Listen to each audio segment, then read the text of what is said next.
So it's starting to look like some of these people that voted for Velveeta Voldemort that are close to retirement are kind of regretting their vote because they've lost quite a bit of money in their retirement funds. And I've said this many times before, but it only really seems like these people care when their money gets hit. Because that might be one of the only few things that they actually care about besides not caring about people.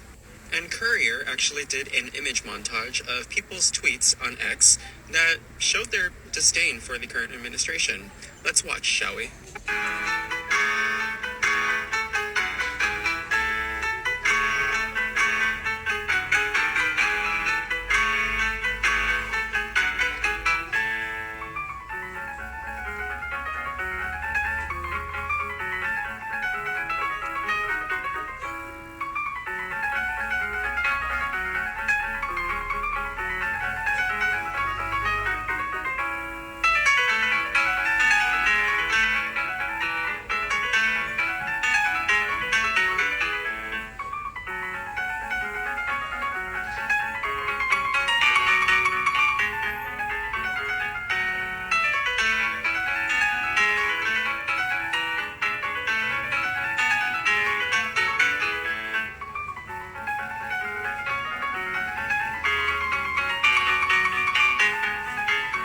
It's like some of these people completely ignored like the racism, the misogyny, the sexism, and all of the incompetence of the current administration.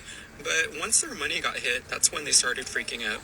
And the only part of me that actually has sympathy and empathy is for the people who actually did not vote for him, who actually lost a lot of money in the markets. The ones that actually did vote for him, the warning signs were there. But comment and let me know what you think in the comments, and my name is Philip, and if you like what I post, please consider giving me a follow. Thank you. They didn't ask me for any ID. I was telling the officer if I can give him the ID, but he said that just keep my hands up, not moving. And then after that, he told me to get out of the car, and then he put the handcuffs on me. And then he went to me and said, how did I get into this country? And if I was waiting for court or if I have any case. And I told him I was an American citizen. And he looked at his other partner like, smiling, like saying, you believe this guy? Because he asked the other guy, do you believe him? Machado said he was uncuffed and immediately released after showing his driver's license. The two men with him were taken into custody. He does not know why. The incident has caused him to reflect. Because, like I say, I was Trump supporter. I voted for Trump last election, but because I thought it was going to be the things, be pointless, like just go against criminals, not every illegal Hispanic looking like that they will assume we are illegals, Do you think that's what they're doing now? That's what they're doing now. They're just following Hispanic people looking like. Immigration lawyers suggest that residents and citizens carry ID with them at all times. Really starting to regret my vote. Don't pretend you didn't know it was going to go like this. Everyone knew. Wasn't expecting him to be anti-cancer funding. This is the exact same party who campaigned on defunding the Department of Education. This is the exact same party who year after year after year refuses to fund free school lunches for children. This is the exact same party who voted against removing BPAs, a known carcinogenic, out of baby bottles. And you are surprised that they're against funding cancer research? I mean, it's the Republicans. They're trying to actively get rid of the polio vaccine. Your party is anti-intellectual. They do not like science, and you're surprised that they don't want to fund cancer research? Your guys' party is against any social programs for absolutely anyone. They don't want to help anyone or anything except themselves. You have voted billionaires into office, and you are surprised that they don't want to fund cancer research. Wow, this is the biggest, funniest, most bestest FAFO moment, isn't it? When you guys are crawling back simply because you're realizing, oh my gosh, voting for that man was absolutely... Anyways, my name is Mercedes Chandler. Trump supporters all over TikTok like, oh my God, I regret my decision. Oh my God, I regret my vote. And I'm like, you only regret it because it's happening to you. Because he isn't doing anything he didn't say he was going to do.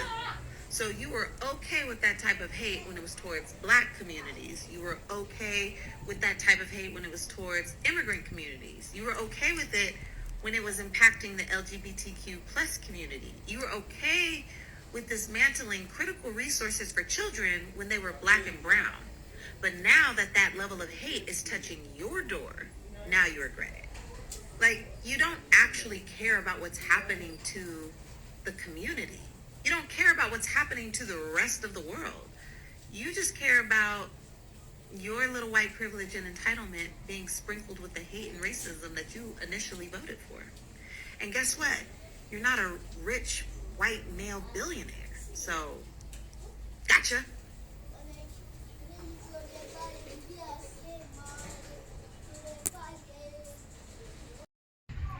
FAFO season continuing. We are seeing the results of the current administration, what they're doing right now, and we are seeing farmers are losing trillions of dollars because of the tariff trade wars between China and America. We are seeing China right now, they have literally decided to go look for new markets where they're going to get their beef, where they're going to get their soybeans, where they're going to get other materials that they used to get in America as a result of this trade war. And literally people are going to lose their farms because they are not going to get subsidies from the government. They're not be able to sell their produce to those who are selling to China. And this is a big loss for American farmers, to be honest, because for a long time farmers have been having this great relationship with China, where there's number one market where they're buying their soybeans, where they're going to sell their beef. So for a long time, American farmers, they used to enjoy that monopoly of selling to China. And as a result of that, people were able to, to be able to build their homes, to be able to afford their mortgage, to be able to afford their farm, be able to pay their workers, and of course to thrive and become financially independent as an American farmer. But now, come forward the current administration, and we're seeing now the results of the trade war. China has literally said, you know what, we are going to look for alternatives, and the alternative is they're sourcing for soybeans from Brazil farmers, from Australia farmers, and other parts of the world. And right now the American farmers, they're left hanging. They don't know what to do, how to go about it, and they're experiencing heavy losses. Remember, most of these farmers, they are servicing loans, they are servicing mortgages, and they don't have they don't have cash flow. They don't have subsidies which the former government used to give. Right now the current administration, they has cut off the funding of subsidies for farmers. So right now farmers are literally between a tight spot where they don't know what to do and how they're going to manage moving forward. So what's going to happen to the farmers, we don't know. Time will tell. But right now farmers are complaining. They're saying they're literally suffering and they don't know what to do, because if this continue, they're going to lose their farm. If this continue, they will not be able to afford to pay loans for their mortgages, for their farms, and of course for their car loans, and of course they are servicing their whole farm infrastructure. So what's going to happen to them? And remember, majority of the farmers are the ones who voted for this current administration. Majority of the farmers are the ones who followed exactly what this administration was going to do, and they realized they really realized what he was going to do, and still they voted for him. They voted for someone who had nothing good for them.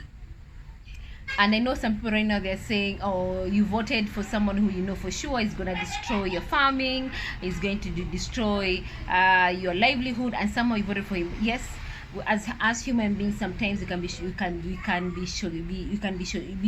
short-sighted, sometimes we can be stupid, and that's basically what is happening. So coming the next 4 years down the line, people need to tighten their seatbelt. It's gonna be painful, it's gonna be hard, but just hang in there. Then come the next election, please do your research, make sure you do the right thing, and vote for the person who has your best interests at heart.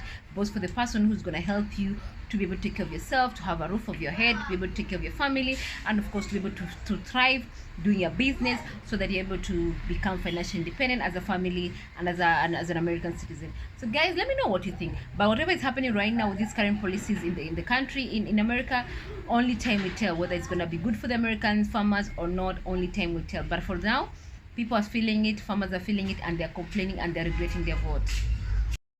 FAFO season continue, and we are seeing people complaining every single day, saying, I wish I voted the opposite, the alternative, because right now I'm suffering. I don't know if my business is gonna survive these heavy tariffs.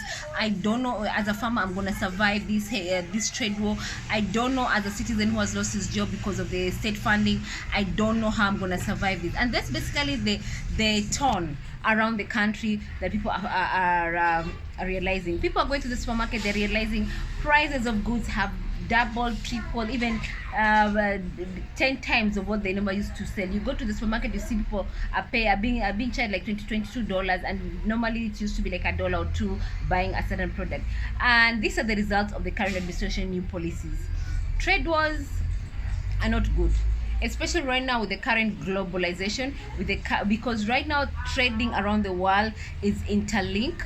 It's a chain. So when you go to the supermarket and realize your favorite product is not available, don't be surprised. Why? Because as a global village, as a trade global village, every supply chain from different countries, they usually go from one area to another. By the time it reaches your supermarket, it's usually the end product. And if you affect one of the